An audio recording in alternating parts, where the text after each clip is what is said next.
Selamat pagi untuk semua saudara seiman dimanapun berada. Tema kita hari ini berbicara tentang prinsip pergaulan. 1 Korintus pasal yang ke-15 ayat 33. Janganlah kamu sesat. Pergaulan yang buruk merusakkan kebiasaan yang baik.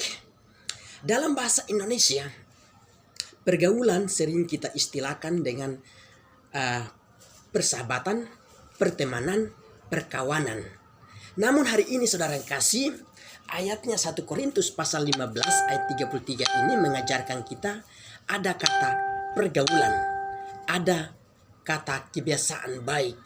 Nah, di antara kebiasaan baik dan pergaulan buruk ini tentu dimiliki oleh setiap orang.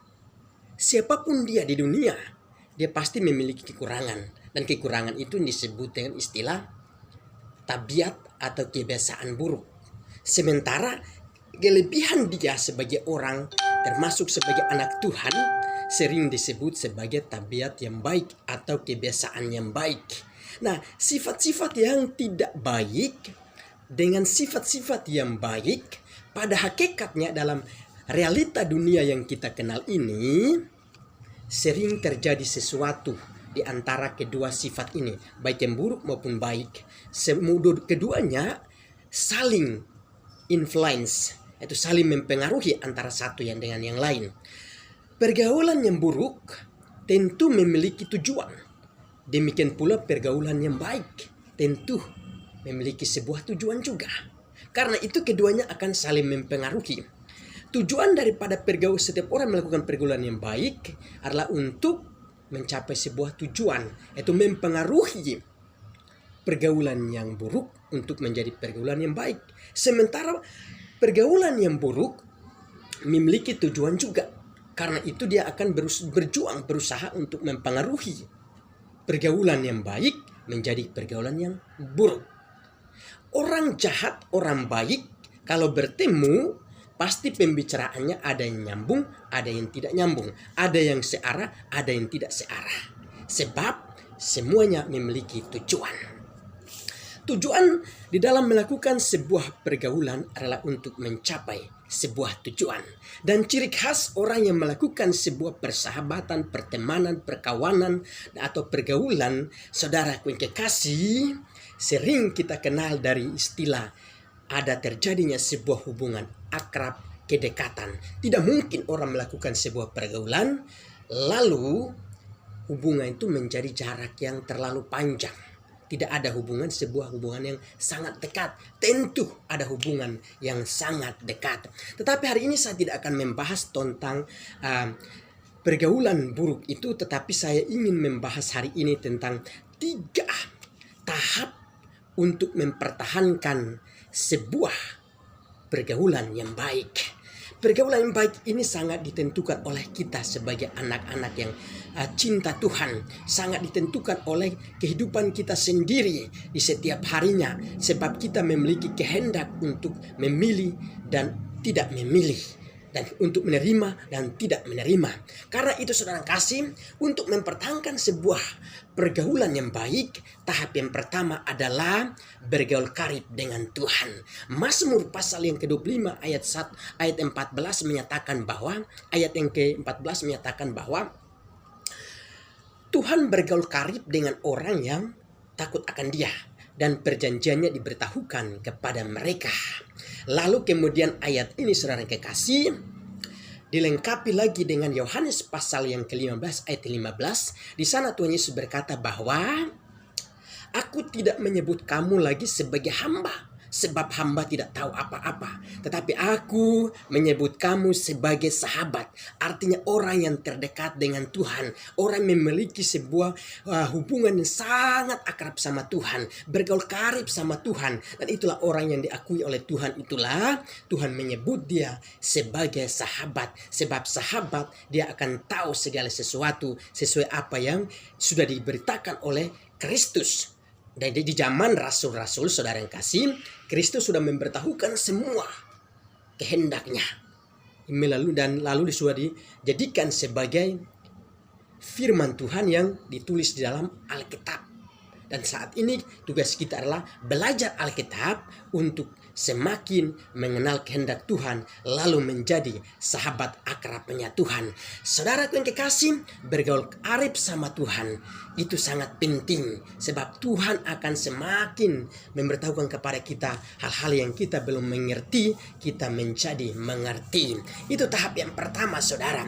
Tahap yang kedua, saudara yang kekasih, bergaul dengan diri sendiri dan dengan sesama. Bagaimana caranya, saudara yang kekasih? Dasar kunci yang pertama untuk kita bisa dapat bergaul dengan diri kita sendiri maupun dengan sesama kita ialah harus bisa menerima diri apa adanya. Dari segi kelebihan, segi kekurangan. Ketika kita berkata bahwa aku mengasihi Tuhan yang tak kelihatan, tetapi kita tidak bisa mampu mengasihi saudara kita yang kelihatan, berarti kita belum mampu untuk menerima diri kita sendiri. Sebab diri kita dengan diri orang lain memiliki status yang sama. Tidak ada yang beda. Status yang sama. Di mana statusnya itu? 1 Korintus 3 ayat 16 berkata bahwa tidak tahukah kamu bahwa kamu adalah baitnya Tuhan. Bait berbicara tentang rumahnya Tuhan. Dan rumah Tuhan itu Tuhan harus berada di sana. Ketika kita bergaul karib sama Tuhan, maka Tuhan hadir dalam kehidupan kita dengan sebaik mungkin, saudara. Dan kita akan semakin dekat sama Tuhan, kita pun harus mendekat dengan sesama. Ketika kita mengenal siapa diri kita dan ketika kita mengenal siapa sesama kita, maka disitulah bertemu bahwa kita benar-benar bergaul dengan sesama manusia. Ketika kita bergaul dengan sesama manusia, saudara kasih, adalah merupakan sebuah kesempatan. Kesempatan untuk apa? Kesempatan untuk kita berbagi ilmu pengetahuan. Kita berbagi wawasan kita akan terus dipenuhi, saudara. Ketika ilmu pengetahuan daripada kita yang masih terbatas, ketika bertemu sama dengan sesama kita yang memiliki pengetahuan yang kita tidak miliki, dia akan bagikan. Sebab manusia itu pada dasarnya diciptakan dengan sebuah potensi. Potensi kehidupan kita sebagai manusia itu berbeda-beda diberikan. Ada yang memiliki pengetahuan yang lebih tinggi, ada yang masih tingkat pengetahuan rendah. Kita saling mengisi, maka kita akan semakin dididik menjadi orang-orang yang semakin terus menerima diri kita apa adanya, lalu bisa mampu menerima orang lain dalam hidup kita sendiri. Nah, saudaraku yang kekasih, Matius 22 ayat ke-39 berkata bahwa kasihilah sesama manusia seperti dirimu sendiri. Ini dia, mencintai diri, berarti kita juga harus bisa mencintai orang lain.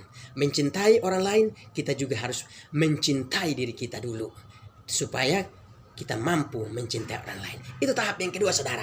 Nah, tahap yang ketiga berbicara tentang apa? Bergaul dengan lingkungan. Nah, yang saya tahu di dunia ini ada banyak lingkungannya. Lingkungan pergaulan seseorang itu banyak. Dan mungkin saya tidak akan sebutkan panjang lebar, tapi saya akan sebutkan 3 hal. Yang pertama adalah lingkungan keluarga. Yang kedua adalah lingkungan pendidikan. Yang ketiga adalah lingkungan pekerjaan. Ketika saudara ingin memajukan keluarga saudara, saudara harus bergaul sama keluargamu. Tapi kalau engkau memisahkan, menjauhkan diri dari keluarga, maka keluarga itu tidak akan terjadi sesuatu perubahan.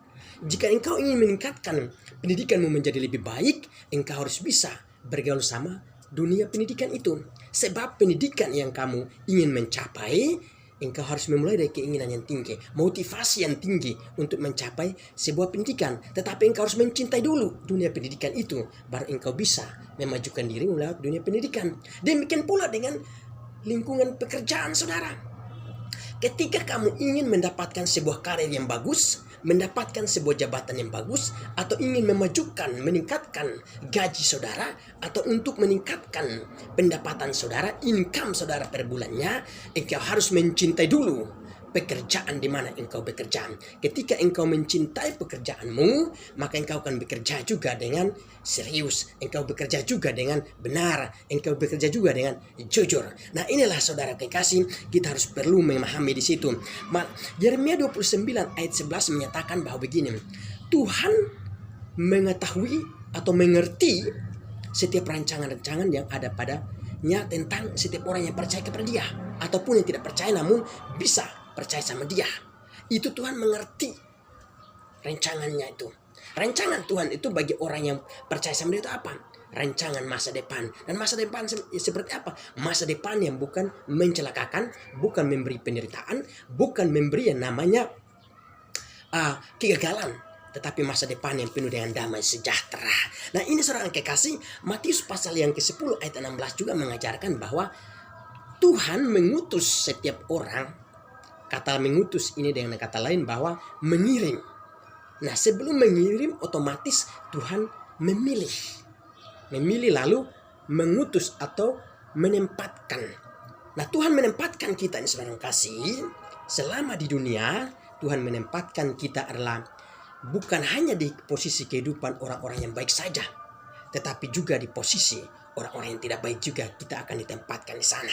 Karena itu Tuhan Yesus berkata bahwa hendaklah kamu cerdik seperti ular dan tulus seperti merpati. Saudaraku yang dikasih, kita harus cerdik, pintar, pandai menempatkan hidup sehingga apapun yang menjadi keinginan kita bisa dapat terpenuhi, bisa dapat berhasil ketika kita bergaul dengan lingkungan dimanapun kita berada.